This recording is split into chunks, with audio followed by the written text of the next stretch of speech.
In the conference room back on Starbase 1, Uhura asks if Pike knew what he was going to say to the Rongovians. And April adds that he sure hopes so. Pike jokingly asks where the drama would be in that. The Rongovians enter and Vasa begins by asking Pike why he should choose to ally with the Federation, to which Pike answers, "You shouldn't." He kind of goes through some points of, hey, we obviously just want your territory. We'll drag you into a war with people you haven't even met yet just because we pissed them off. He kind of goes through a bunch of these points, and Vasa thanks him, like, real brusquely, and him and Brax leave.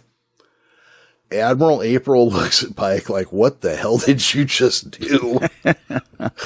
And Pike's like, "Look, first I thought they were adapting to the person they were talking to, and, he goes, but what they were really looking for was somebody to empathize with their point of view."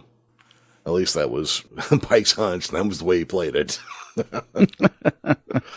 In that scene where you see their sails open up on that Rongovian ship. Yeah, it looked really cool too. Yeah, it did. So it's an old solar sail ship, so these big sails open up on it, and at the top of the mast on one of them is the United Federation of Planets flag, which they cued us into earlier when they signed a treaty with a new ally.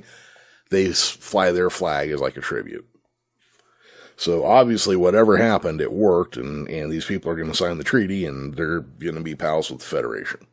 Una and La'an walk outside the hull on the Enterprise without EV suits, and Una jokes that she is 99% sure that the force field will hold.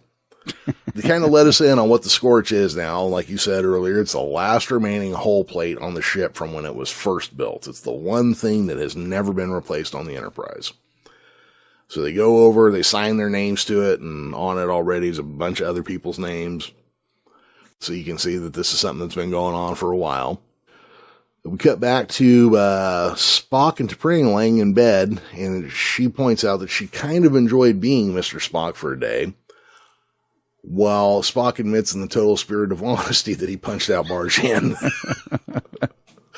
She concedes that having met Barjan, it was a logical choice. Yeah, very punchable face.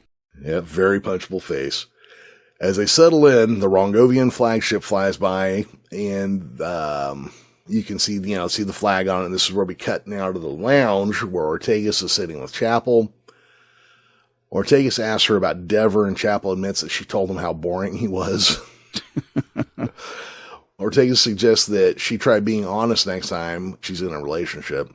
Chapel worries that would mean the relationship would be serious, to which Ortegas wonders why that would be a problem. And Chapel kind of seems to be about to say something or be distracted by something. And Ortegas is like, "Well, what is it?" And she's like, "Oh, never mind."